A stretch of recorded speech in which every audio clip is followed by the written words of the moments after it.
Gracias, magistrado. Buenos días. Bien, señoría,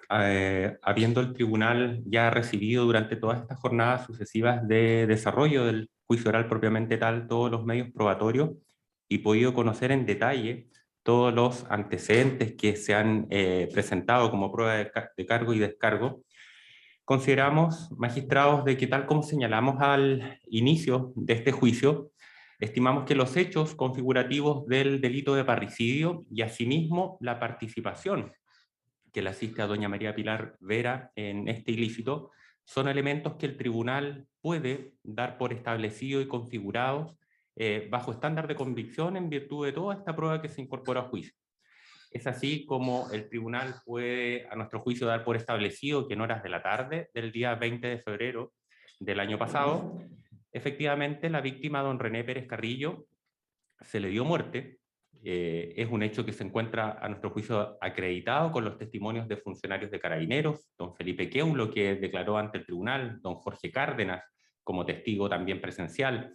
y el trabajo de la Brigada de Homicidios efectuado en el sitio del suceso y explicado en audiencia de juicio en virtud de la funcionaria doña Jocelyn Rojas,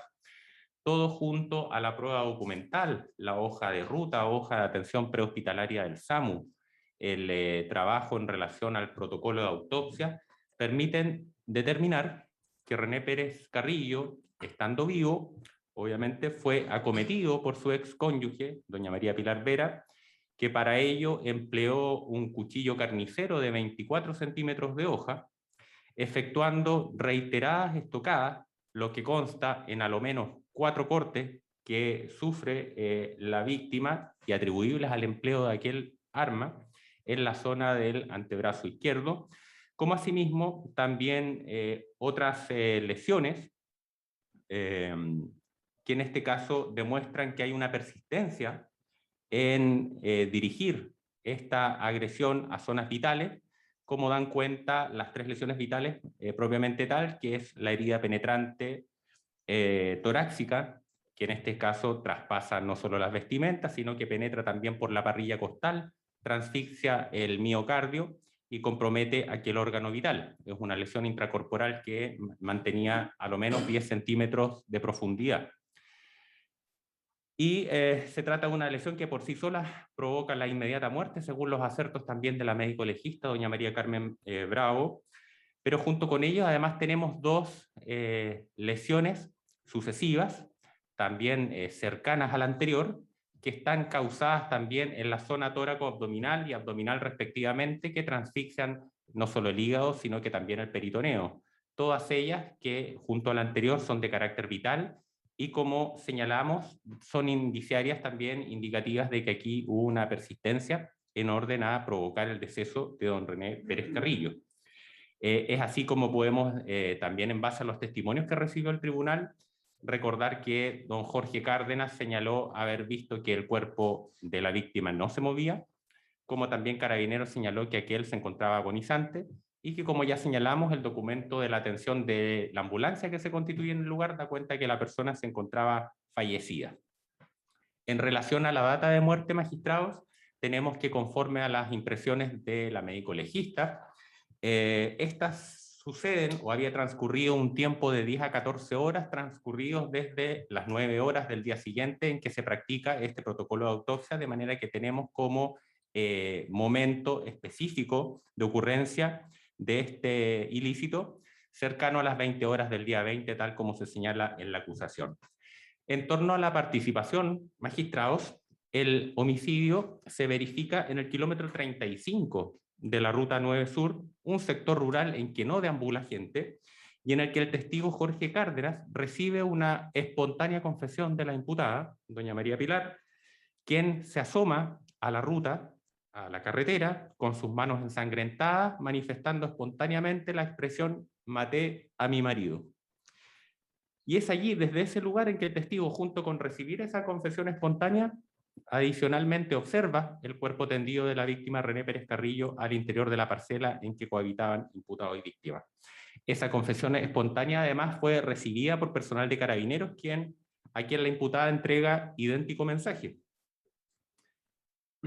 Lo importante, magistrado, además de que este antecedente, que también ella lo aporta o lo refiere en la propia audiencia de juicio oral, está además acreditada la participación con la prueba científica que se incorporó en el desarrollo del juicio. Particularmente hacemos referencia al peritaje bioquímico número 789 del año 2020, que permite científicamente establecer que la sangre levantada y obtenida desde las manos de la imputada el día de los hechos corresponde a la sangre de don René Pérez Carrillo, como asimismo, en relación al arma homicida, este cuchillo de 24,5 centímetros de hoja, que se encontraba en situación de entierro de su hoja junto al cuerpo del fallecido, la sangre que presentaba este cuchillo en el transcurso de toda su hoja es sangre justamente correspondiente a don René Pérez Carrillo, vale decir que permite al tribunal establecer y afianzar de que aquel corresponde al arma homicida, al arma empleada para darle muerte. El adicional elemento que configura el delito de parricidio, nos referimos al especial vínculo que debe existir entre el sujeto activo y pasivo, se acredita en este caso del mérito del certificado de matrimonio que se incorporó a juicio, que da cuenta de que ellos contraen vínculo de matrimonio con fecha 3 de mayo del año 2017, que se decreta luego el divorcio de los contrayentes con fecha 2 de diciembre del año 2019, instado unilateralmente por la imputada doña María Pilar Vera en la comuna de Puerto Natales, con lo cual pasan a partir de esa fecha a tener la calidad de excónyuges en los términos que prevé precisamente la figura del parricidio. Aquello entonces, establecido todo lo anterior, a nuestro juicio, magistrados, más allá de toda duda razonable y bajo estándar de convicción, la pretensión que esbozó el Ministerio Público al inicio de este juicio era que el tribunal, adicional a estos elementos que se pudieron tener por establecidos y afianzados, la idea es que el tribunal disponga, obviamente, de la mayor cantidad de información, antecedentes asociados a la dinámica de la relación, características personales, psicológicas, psiquiátricas, que permitan identificar si estábamos aquí ante un móvil homicida a secas, o bien, magistrados, si hay factores o elementos que permitan construir jurídicamente y en base a los antecedentes que se han podido recopilar, si existe aquí algún atenuante, algún eximente, un estado de necesidad culpante en los términos que prevé o estableció o, digamos, alegó la defensa. ¿Qué elementos estimamos que el tribunal con la prueba rendida puede establecer? Primero, que existió un periodo de convivencia y cohabitación entre la imputada y la víctima que va desde la época del 2012 al año 2014, en que se interrumpe producto de esta internación en la unidad psiquiátrica y que además determina que haya un cese de ese vínculo, de esa relación con don René Pérez Carrillo. Incluso se encuentra documentado, magistrados, que durante ese periodo existió pareja sentimental diversa a don René Pérez Carrillo, con la cual se vincula sentimentalmente la imputada doña María Pilar. Luego tenemos también, magistrados, como segunda época de cohabitación y vínculo matrimonial, lo que va del año 2017 al año 2018, y que cesa en enero del año 2018, en que el Ministerio Público relocaliza a doña María Pilar en una hostal con el fin de separarla de quien correspondía, ¿no es cierto?, su marido, de manera que a partir de esa fecha y sin interrupción es trasladada a la casa de acogida de Puerto Natales. Lo que se verifica, es decir, esta separación efectiva de don René Pérez, hasta época, a lo menos, del mes de noviembre del año 2019. Vale decir, magistrados, tenemos 23 meses, a lo menos, sin vínculo ni contacto alguno con la persona de René Pérez, estimando que además hay una distancia de más de 280 kilómetros, tenemos como antecedente que don René Pérez nunca realizó una gestión de búsqueda, de intentar retomar la relación, y tenemos como antecedentes también circunstanciales de que durante todo este periodo, no existe dependencia económica, la imputada generaba recursos económicos propios, desarrollaba trabajos remunerados, además manteniéndose en base también a la asistencia que brindaba, en este caso, la casa de acogida de Puerto Natales. De manera que tenemos como ese antecedente o ese panorama, ¿no es cierto?, previo a la ocurrencia de estos hechos, como elementos fácticos también que a nuestro juicio no revisten mayor controversia. Tenemos también dentro de este periodo final la generación del divorcio, ¿no es cierto?, como acto unilateral que hace variar el estado civil y obviamente las obligaciones propias del vínculo matrimonial que cesan a raíz de esa declaración. Entonces tenemos, magistrado, que todas aquellas ataduras o ligazón que vinculan, en este caso al sujeto con el que estuvo casado, que pudo, de alguna forma, en base a ese vínculo, haber constituido un riesgo o una amenaza para doña María Pilar, habían de facto cesado. Las circunstancias entonces, en virtud de las cuales se vuelve a generar un encuentro o restablecimiento de la cohabitación o convivencia, sabemos también como antecedentes que fueron buscadas y generadas por doña María Pilar. Aquí no hubo coacción, no hubo chantaje emocional, miedo, necesidad económica, exigencias del medio, hijos en común, que hagan que la víctima condicione su actuar en orden a ir a buscar a su expareja. Esto fue un acto dirigido y buscado por doña María Pilar con prescindencia de cualquier tipo de actuación de don René Pérez Carrillo. Entonces allí, magistrado, también conviene hacer los análisis en relación a la dinámica de los hechos, ya centrándonos también en el asunto controvertido que el tribunal debe resolver, si aquí pudo haber existido una actuación en legítima defensa. Valga decir, magistrado, que esa es una circunstancia que el Ministerio Público se representó desde el primer día en que tomamos conocimiento de estos hechos. Más en conocimiento, obviamente, de la historia de violencia intrafamiliar que asistía a esta pareja y de la cual doña María Pilar había sido víctima. Y al respecto, magistrado, sabemos o podemos tener en consideración el propio relato de doña María Pilar y jurídicamente establecer que aquí no hay actuación en legítima defensa. No se dan los requisitos que establece nuestro Código Penal en el artículo 10, número 7. No hay en este caso, si analizamos la dinámica que ella misma describe en relación a que recibe un puntapié en su pantorrilla el día previo a los hechos, que estuvieron compartiendo, bebiendo alcohol, que se durmió, que se establece nuevamente el restablecer el consumo de alcohol al día siguiente, el día 20, que en tales circunstancias ella golpea a don René Pérez, que arroja la mesa al suelo y que al incorporarse teniendo una dosificación de alcohol en su sangre de no menos de 2,4 gramos por litro, tenemos que es allí donde efectúa estas estocadas, arremete en su contra, pero tenemos como antecedente específico de que aquí no repele un ataque porque en ningún momento fue de alguna forma también referido por ella.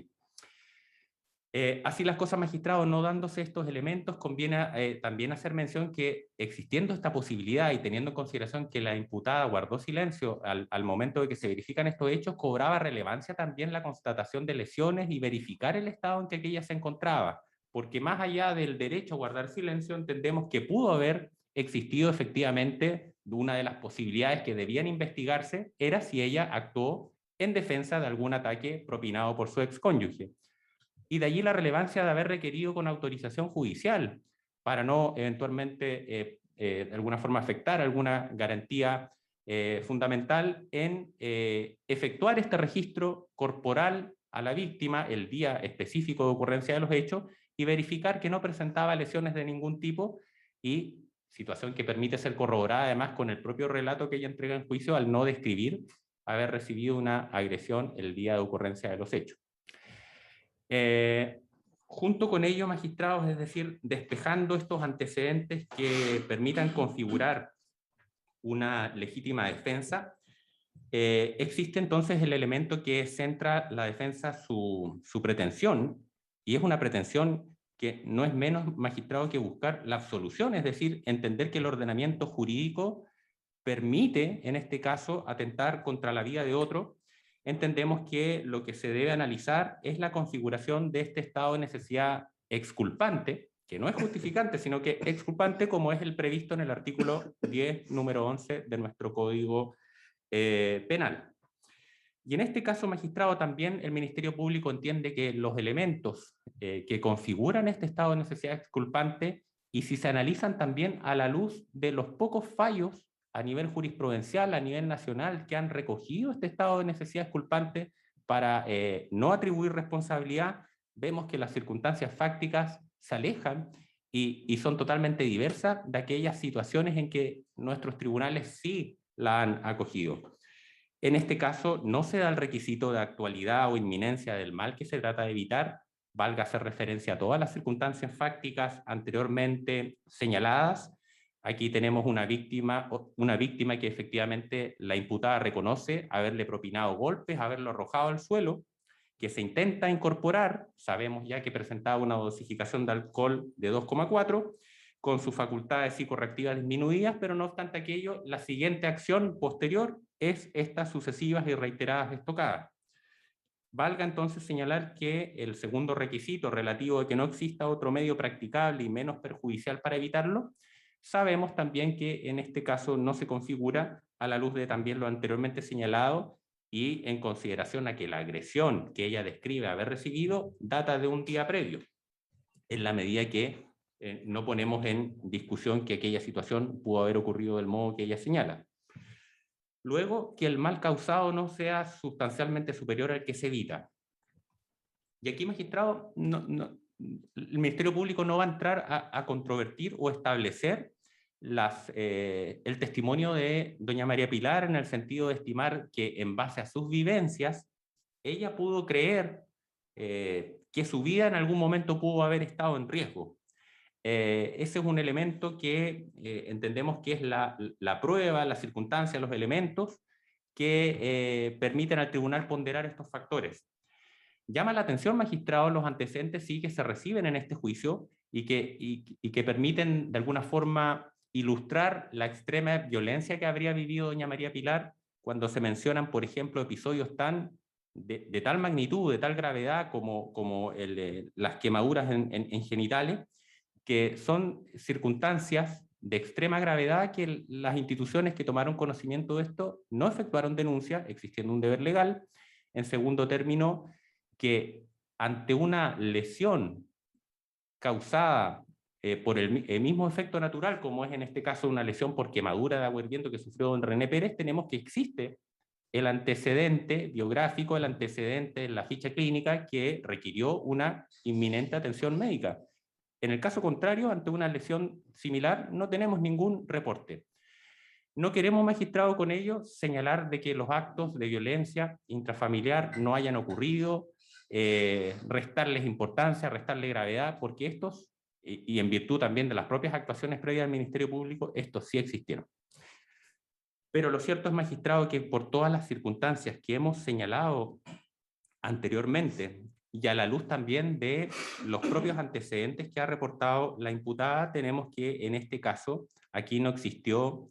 los elementos que configuran entonces este estado de necesidad exculpante. Se señaló en el desarrollo del juicio también por parte de la defensa que estas manifestaciones de la ideación suicida eran precisamente manifestaciones propias de evitar el mal que corresponde a los actos de violencia intrafamiliar. También documentado en base al historial clínico de que estas ideaciones suicidas son de antigua data, que existe también desde la temprana adolescencia, y que por otro lado, magistrado, los factores o elementos que configuran este trastorno depresivo, si bien están alimentados, entendemos, también por las vivencias de violencia intrafamiliar, hay una historia vital desde temprana infancia que marcan precisamente y configuran toda la situación, digamos, de salud mental vinculados a un trastorno depresivo y también a un diagnóstico psiquiátrico que tiene que ver con un trastorno de personalidad limítrofe, que entendemos que es un elemento también que es a la base y sumamente relevante a la hora de analizar la comisión de este delito. Para ir ya finalizando, magistrados, entendemos que en base a los elementos que señalamos al inicio del juicio y que también fueron desarrollados en las continuas sesiones de desarrollo del mismo, tenemos que aquí la situación de consumo problemático de alcohol es un factor claramente determinante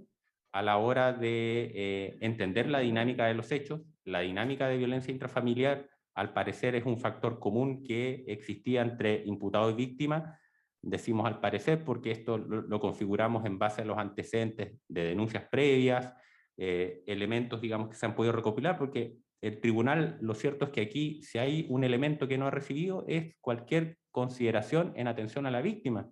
que obviamente hayamos podido recoger versión o elementos que vengan de esa fuente de información. Lo cierto, magistrados, es que estamos ante un delito sumamente grave,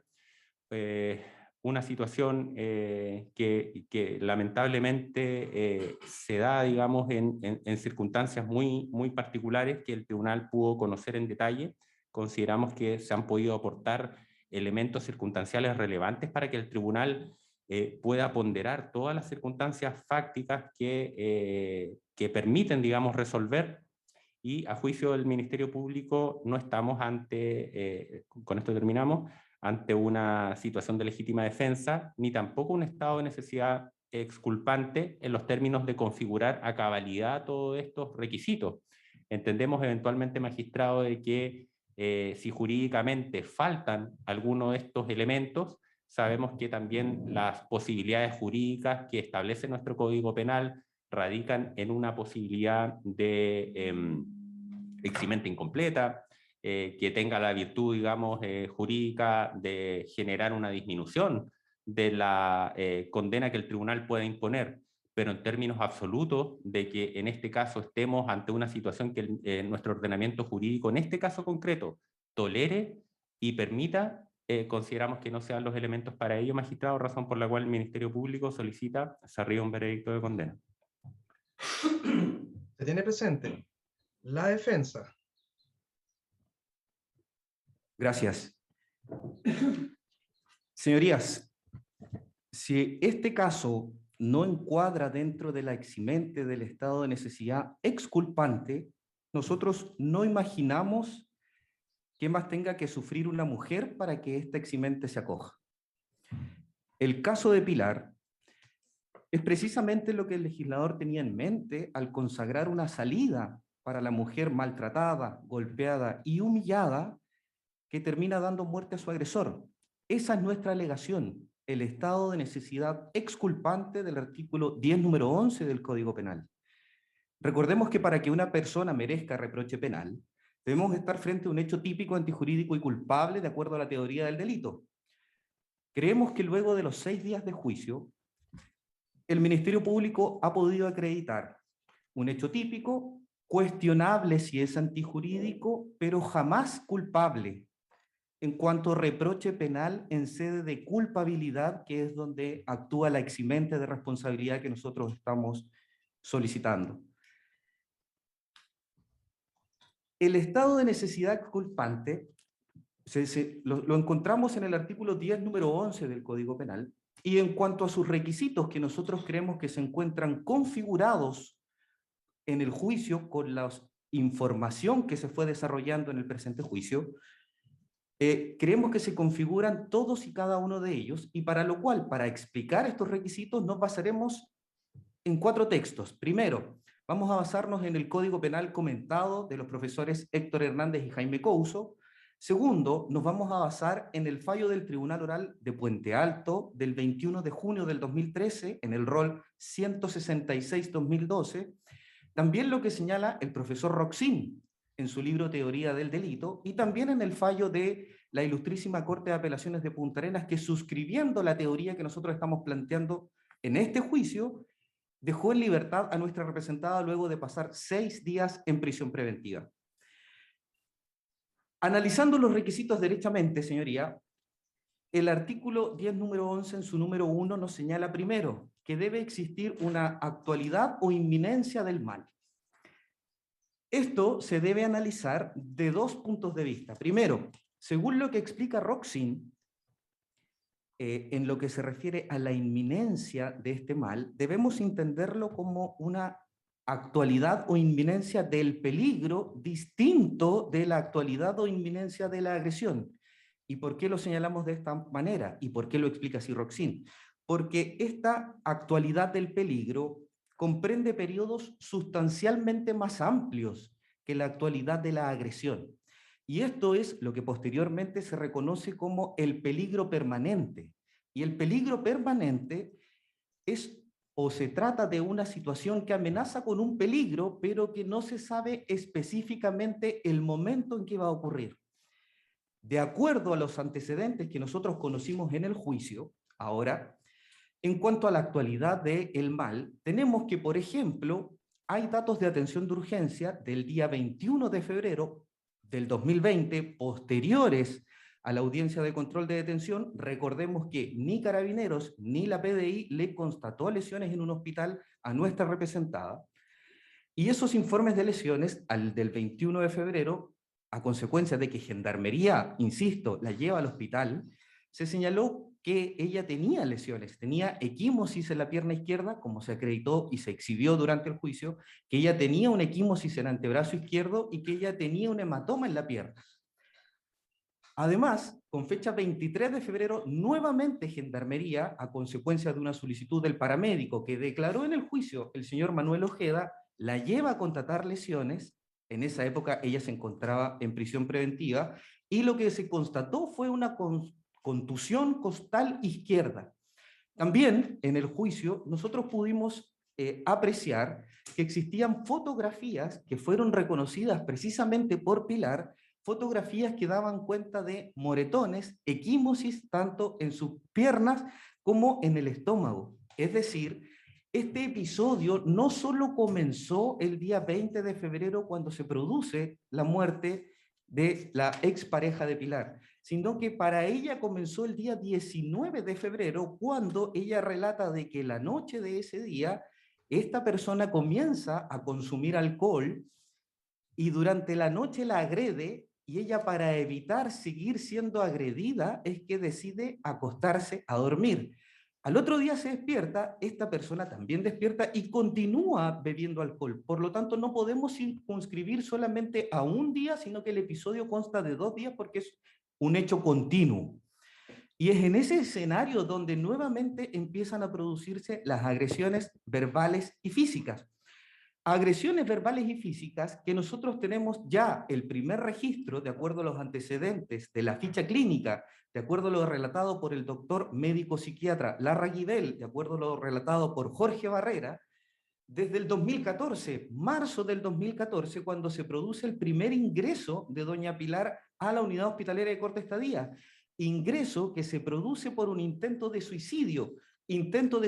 que fue causado o motivado precisamente por las agresiones sistemáticas que sufría de parte de su agresor, que es el señor Pérez Carrillo. Y ella, superada por esta situación y por estos problemas, que dicho sea de paso, desde toda la historia de esta relación nunca se defendió,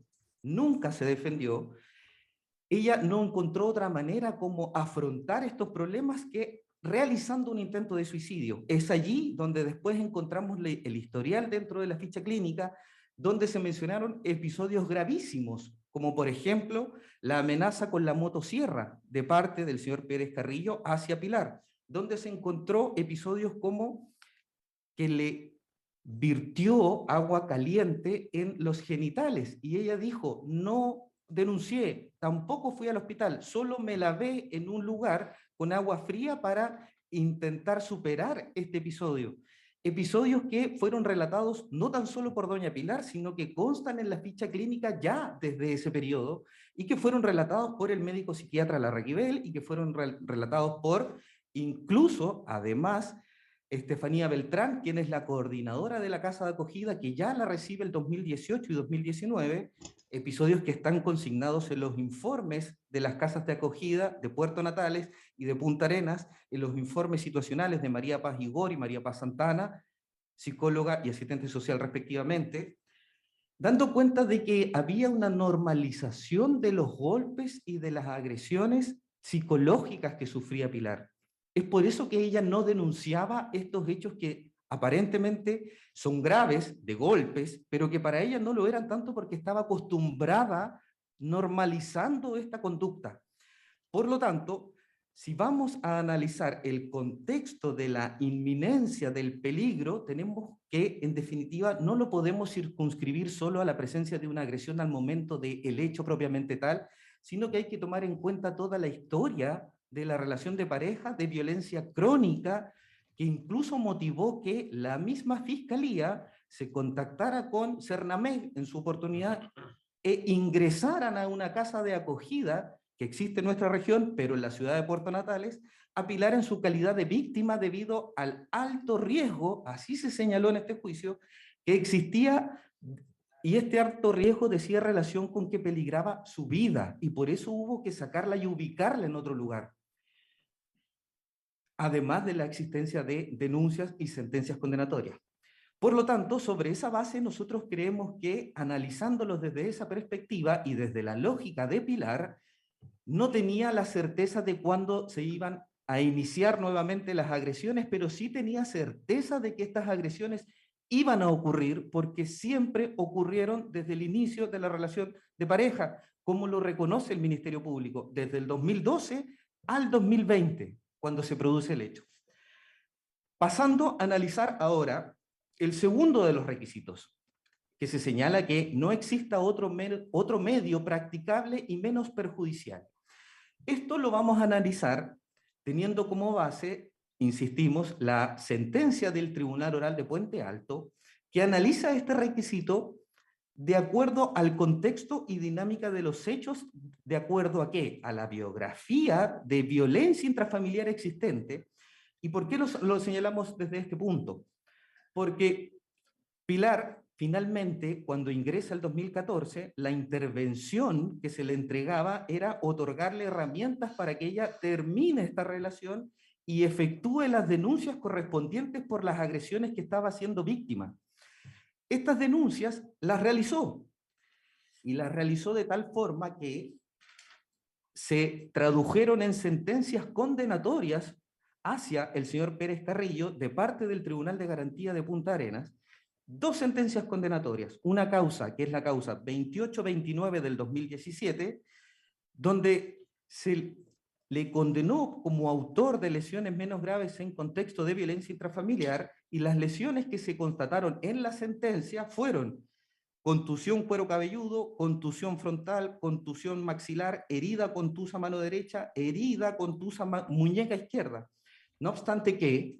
se le condenó a este señor a una multa de una UTM, una condena irrisoria bajo la lógica de Pilar, a quien se le enseñó que tenía que denunciar. Entonces, luego que denuncia, la persona continúa en libertad, la sentencia que se pronuncia sobre ello solo le impone una multa y una sanción accesoria, que era el tratamiento contra el consumo de alcohol o drogas. Sobre ese punto creemos que este tratamiento no funcionó a la luz de lo que nos informó la autopsia, que tenía una alcoholemia, este señor, de por lo menos 2,4. La segunda denuncia también se traduce en una sentencia, que es la 376 del 2018, RIT del Juzgado de Garantía de Punta Arenas, donde nuevamente se le condena a una sanción irrisoria, se le condenó a una multa de 2 enteros, 1/3 de UTM. Esa fue la sanción que tuvo este señor por los graves malos tratos que había ejercido en la persona de Pilar. Y además se le impuso la obligación de hacer abandono del hogar y la prohibición de acercamiento, situación que no se cumplió, porque estos hechos son del 21 de enero del 2018 y el 6 de febrero hubo la necesidad de que el Ministerio Público tomara cartas en el asunto y se contactara con Cernamec e ingresara a una casa de acogida a Pilar. Pero la sentencia decía que esta obligación o esta prohibición de acercamiento se extendía por un año,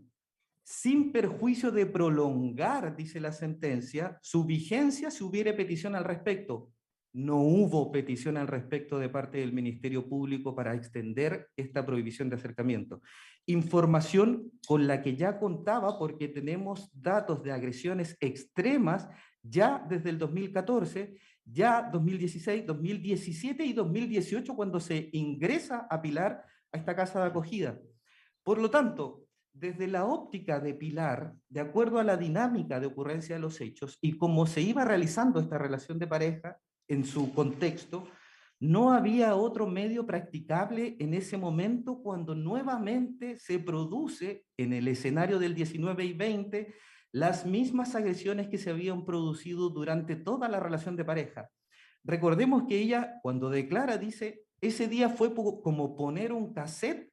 donde se venían las mismas agresiones verbales. Le decía que era una machorra, le decía que era maraca, le decía que culiaba con los perros, por una situación tan simple como que ella dormía con sus 2 perritos. una mala interpretación de la ocurrencia o de cómo vivía doña Pilar,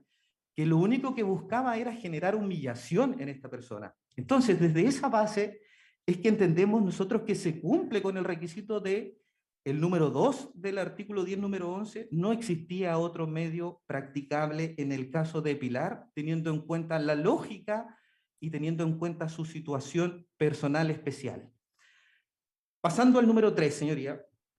y número 4, que a nuestro juicio, y de acuerdo a lo que enseñan los profesores Héctor Hernández y Jaime Couso, es el núcleo fundamental de la eximente, se señala que el mal causado no sea sustancialmente superior al que se evita. De acuerdo a lo que informan estos profesores y enseñan, esta circunstancia o requisito alude a la posibilidad de eximir de responsabilidad por déficit de culpabilidad, por eso que iniciamos hablando del tema de la culpabilidad,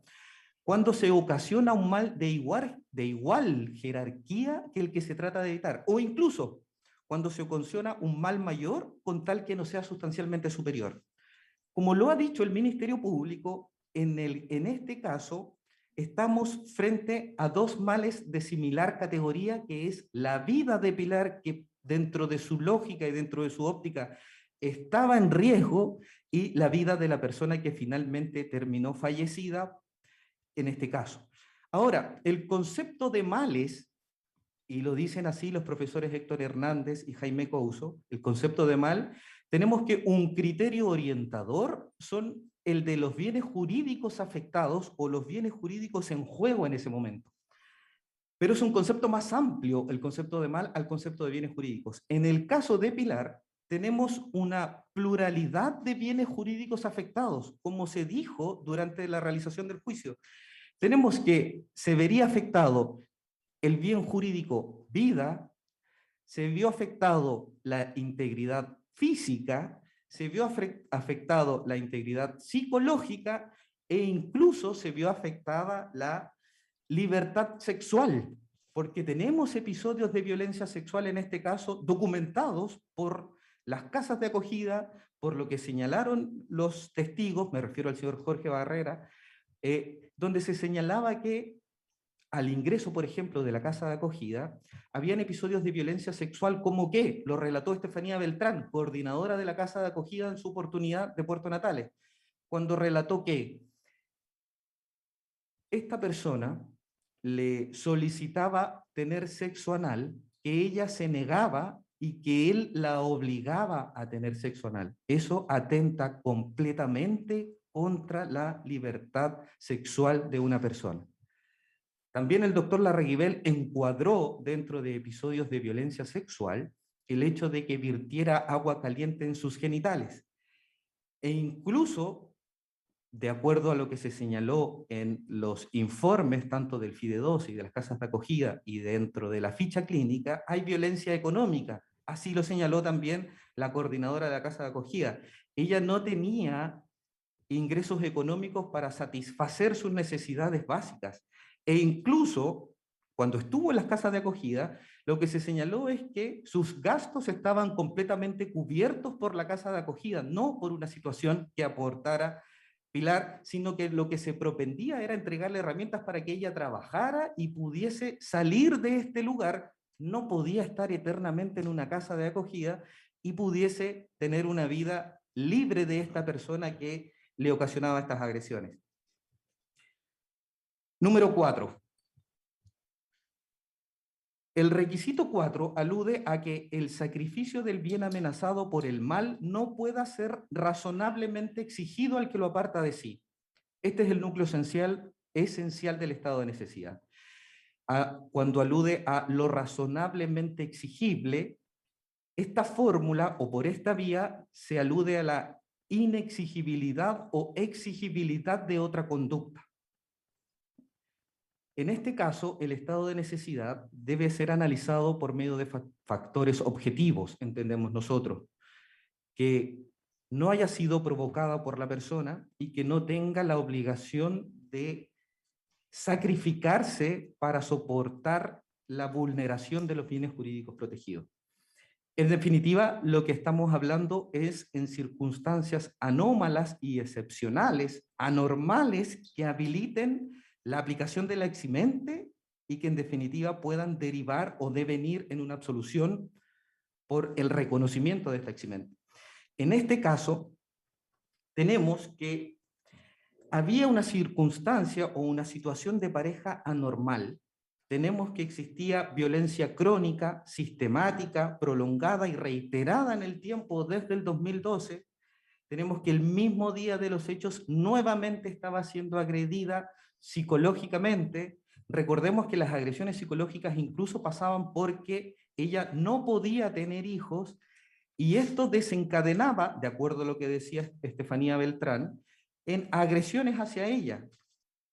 en amenazas, en denostaciones y humillaciones, como por ejemplo que era una machorra porque no podía tener hijos. Cuestión que afecta y humilla a Pilar de tal manera porque, como ella lo dijo, cuando yo inicié la relación con este señor, lo que buscaba era tener la familia que nunca tuve. Y esa es otra de las razones por las cuales se produce esta situación inexplicable del regreso de ella al lugar donde estaba siendo agredida en diciembre del 2019 y en 2020 durante los meses de enero y febrero. Había una carencia total de herramientas para reaccionar frente a la agresión. Ella, en este caso, estaba superada por esta situación, no sabía cómo reaccionar. Se señaló incluso que no tiene red de apoyo ni familiar, ni de amigos en la región, no tiene una vivienda donde estar. También tenemos que tener presente de que este criterio de la persona media para entender cómo reaccionaría una persona en un estado de necesidad, el baremo hay que bajarlo de acuerdo a las circunstancias específicas de Pilar. Ella tiene tercero básico. Ella durante su biografía de niñez y adolescencia sufrió maltrato, sufrió situaciones de calle. Los trabajos que desempeña requieren escasa especialización. Ella realiza principalmente funciones o trabajos o labores de campo o de pesca. Existe una deprivación sociocultural, en definitiva, que incluso se puede apreciar cuando ella expresa su versión de los hechos en el juicio y que esto ha sido acreditado también por toda la información que se ha aportado ante este juicio. No podemos perder de vista el contexto del lugar donde ocurren estos hechos. Se trata de un despoblado donde no existen casas alrededor. Estamos hablando de un sector rural a la orilla de la playa, en Punta Arenas, y no hay vecinos cercanos donde ella pudiese, si pensáramos de alguna manera, ir a pedir ayuda para que alguien la ayudara a evitar estas agresiones de las cuales nuevamente estaba siendo objeto. Y eso es lo que se produce, de acuerdo a lo que dice Jorge Barrera, un estado crepuscular donde se vio superada, donde no tenía herramientas cómo reaccionar ante esta nueva agresión, con la esperanza que ella tenía cuando regresó, y que eso también lo explicó Jorge Barrera, del síndrome de la mujer maltratada o la dinámica de la violencia intrafamiliar, que ella esperaba que esta vez esta situación fuera diferente. Entonces, con todos estos antecedentes se configura un estado de necesidad en los términos del requisito del número 4 del 10 número 11, y se produce esta reacción impulsiva para salvar su vida. No aguantó más, así lo dijo ella en el juicio. No sabía cómo actuar, estaba totalmente superada. Incluso haciendo intentos de suicidio durante esta relación de pareja porque no sabía cómo afrontar este problema, estas humillaciones que le provocaba a esta persona. Y es por eso que en este estado crepuscular, casi de acuerdo a otra teoría pudiésemos mencionar que es un arrebato o obcecación, es que actúa y obra, como dice el 11, número 10 en el inicio, para salvar su vida. Eso es lo que pasó. Cuando ella regresa, por decirlo de alguna manera, en sí, y lo relató, lo que señaló fue que le tocó a la persona que estaba tendida en el suelo, que era su pareja, lo tocó para saber si estaba vivo. Y luego de eso no huye, lo que hace es salir corriendo hacia la carretera en búsqueda de ayuda. Y ella dice, maté a mi marido, ayuda, ayuda. Pasa el ciclista, que es el que el testigo mencionado por el Ministerio Público, Jorge Cárdenas Gallegos. Y ante la pregunta acerca de qué impresión le quedó a él de cuando ella pedía ayuda, la respuesta de este señor fue: la impresión que me quedó a mí es que ella pedía ayuda para socorrer a la persona que estaba en el suelo. Entonces, en definitiva, lo que demuestra esta situación es que no hubo una actuación voluntaria, ni buscada, ni pensada para actuar de esta manera. Y eso es precisamente lo que configura, a la luz de la jurisprudencia citada, a la luz del fallo de nuestra ilustrísima Corte de Apelaciones, a la luz de lo que explican los profesores Héctor Hernández y Jaime Couso y Roxin en Alemania, que lo citamos porque en el Código Penal alemán existe esta eximente, y como fuente del derecho penal nuestro tenemos el Código Penal alemán, debemos entenderlo por esa vía, que cuando se crea esta eximente, la preocupación del legislador era precisamente esa: brindar una protección reforzada a la mujer, porque esta eximente se crea en conjunto con la ley que tipificó el femicidio y aumentó las penas en el femicidio cuando se acomete contra una mujer. Pero paralelamente, la preocupación del legislador obedecía a analizar estas situaciones excepcionales de mujeres víctimas de violencia intrafamiliar crónica y sistemática para entregar una salida, una eximente de responsabilidad cuando se acrediten estas situaciones y estos requisitos que se señalaron en el artículo 11, número 10. Eso es lo que nosotros planteamos. Señor abogado. Con esto termino, señoría. Esa es la situación que nosotros planteamos en esta causa. Creemos, señoría, que está en manos de esta magistratura cerrar el círculo de violencia y legitimar el derecho de Pilar a proteger su vida, su integridad física, su integridad psíquica y su libertad sexual. Muy bien. Señor fiscal, para réplica tiene 5 minutos, por favor. Gracias, magistrado. Bueno, el énfasis que ha dado la defensa, y entendemos que podemos convenir entonces que los elementos configurativos del delito, participación, son todos elementos superados y que nos centramos ante estas circunstancias, circunstancias, digamos, que rodean al hecho y que tienen que ver con los elementos para configurar o no estas circunstancias especiales, como tiene que ver el estado de necesidad exculpante, para lo cual el tribunal debe estarse, entendemos, a todos los antecedentes y elementos que se incorporaron a juicio, partiendo por el propio relato de doña María Pilar entregado al juicio. Como el tribunal también conoció, en el ámbito investigativo, doña María Pilar guardó silencio. El Ministerio Público no obtuvo versión de aquello. No obstante, magistrado, la defensa sí generó dos instancias en las cuales doña María Pilar entregó versión acerca de los hechos y que se plasman, magistrados, en prueba que fue generada, obtenida por la defensa y no incorporada a juicio, y que precisamente va en aval de su postura en cuanto a la aplicación de este estado de necesidad exculpante, y que tiene que ver con el análisis, el tribunal podrá hacer de la autoapertura, que se ofrecía prueba pericial, psicológica y psiquiátrica en abono de esta teoría de la defensa y que no fue incorporada a juicio. Debe llamar la atención del tribunal precisamente que si existían opiniones expertas en torno a abonar o avalar esta postura y no se presenta, los ciertos magistrados que el tribunal dejó de recibir, prueba que pudo haber sido bastante ilustrativa en torno precisamente a conocer las especiales características del caso, particularmente de la imputada, y el conocimiento de la información que ella entregó a estos profesionales en relación al juicio. El Ministerio Público, magistrado, para efectos obviamente de poder controvertir esta prueba, tuvo acceso a la misma,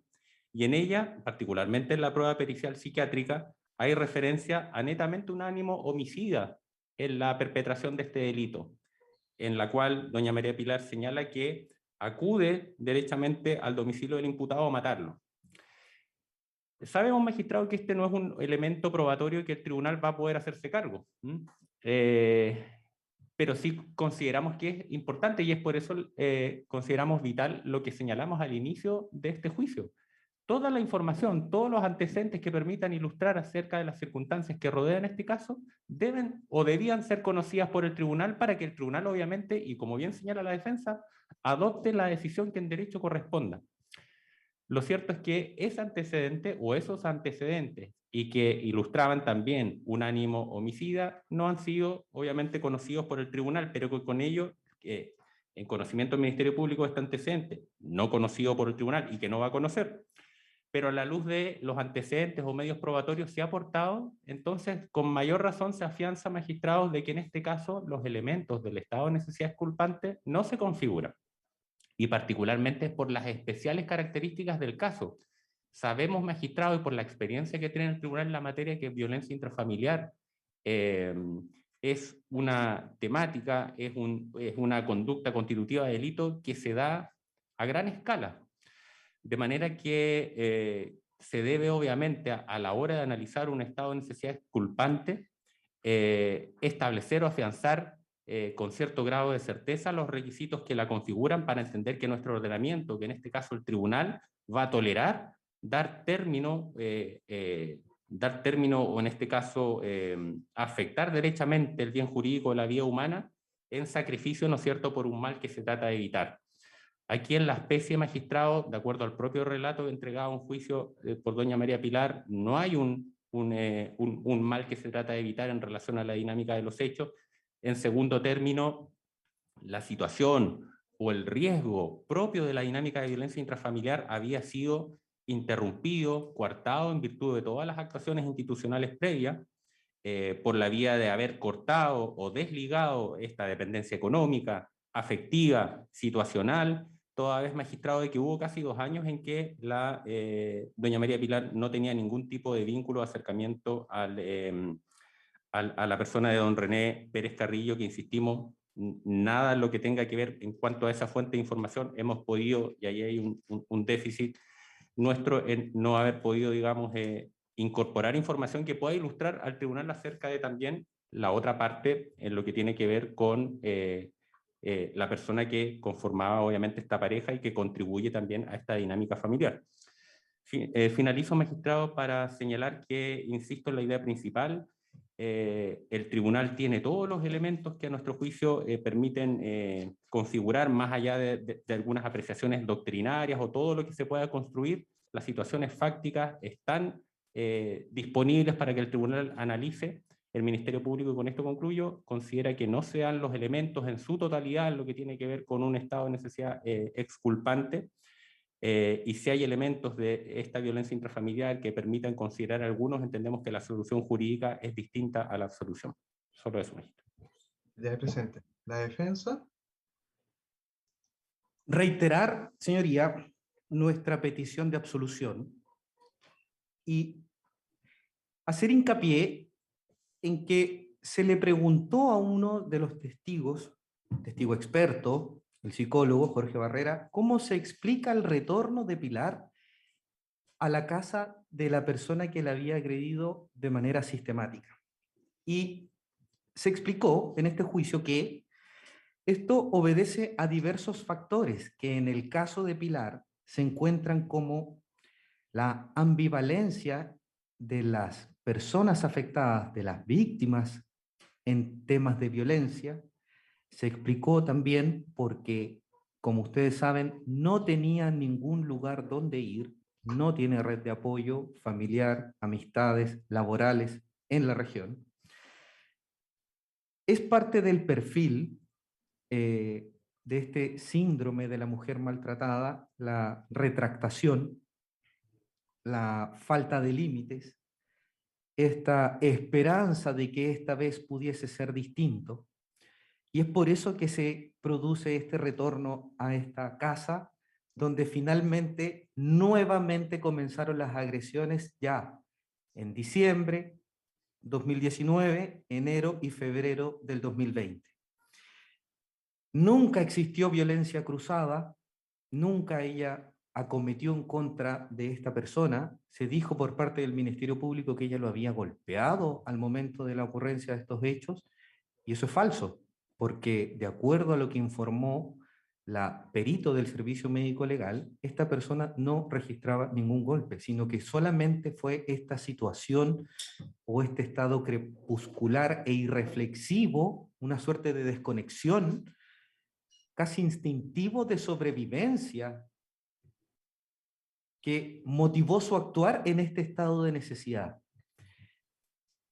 Creemos nosotros, señoría, que incluso, de acuerdo a lo que informó Jocelyn Rojas, funcionaria de la PDI, quien entrevistó a algunos de los vecinos que estaban muy lejos de esta casa, y estos vecinos incluso sabían de la existencia de agresiones verbales. Así lo dijo Jocelyn Rojas de la PDI. Todo el mundo sabía, al menos dentro de las personas que se relacionaban con esta pareja, que el señor Pérez Carrillo agredía a su mujer. Y estos vecinos dijeron, e incluso nosotros veíamos que Carabineros rondaba esta casa, pero que pensaban ellos que se debía a que el señor Pérez Carrillo se veía constantemente involucrado en robos en el sector. No lo atribuían a que existiese una violencia verbal, violencia física, y menos a otros conceptos como el de violencia sexual. Entonces, tenemos una situación de estado de necesidad que nosotros creemos que se configura y que también debe abordarse, y me permito citar en este caso las recomendaciones para el abordaje de una política de género del Poder Judicial chileno. Esto es de septiembre del 2015, donde dentro de este informe o dentro de estas recomendaciones se señala que se debe tener presente estas situaciones de violencia, estas situaciones de carencia de herramientas, estas situaciones de ciclo violento que sufre una mujer a la luz de analizar la tramitación de las causas. ¿Y qué causa mejor que esta para aplicar estas recomendaciones de política de género para el Poder Judicial? También lo citó la Corte de Apelaciones de Punta Arenas en su fallo cuando suscribe la misma teoría que hemos planteado en este juicio. Es por todas las situaciones que rodearon esta causa, lo que se conoció en el juicio, los informes de las casas de acogida, los informes situacionales, lo que consta en la ficha clínica, ya desde el 2014 teniendo nuestros primeros registros, demuestra que esta no es una situación que fue creada o construida para encuadrarla dentro de la eximente, sino que es una situación conocida incluso por el Ministerio Público al hacer las derivaciones correspondientes a las casas de acogida. Entonces, creemos que se cumplen los requisitos de la eximente de responsabilidad del artículo 10, número 11, y por eso solicitamos se reconozca en este caso excepcional. No creemos encontrar otro caso donde pudiese existir tal grado de afectación, tal grado de violencia, tal grado de daño en una mujer, teniendo en cuenta incluso las características personales específicas de Pilar, su deprivación cultural, su escasez de estudio. No creemos encontrar otro caso que encuadre mejor dentro de la eximente de responsabilidad, y por eso es que solicitamos su reconocimiento y la absolución del cargo que le ha atribuido el Ministerio Público. Muy bien, se tiene presente. Ahora sí, es la oportunidad del artículo 338 del Código Procesal Penal, y se le explica a la acusada si ella quiere decir algo, señalar algo respecto a todo lo que se ha vertido en juicio. En esta oportunidad no va a ser interrogada por la Fiscalía ni por la defensa. Entonces, le pregunto directamente, señora Pilar, ¿usted quiere señalar algo antes de cerrar el debate?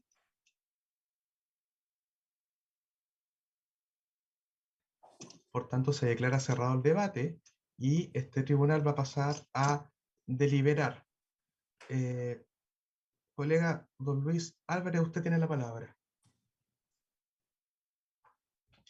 Señor presidente, preferiría hacer una sala previa a entregar el... Por supuesto,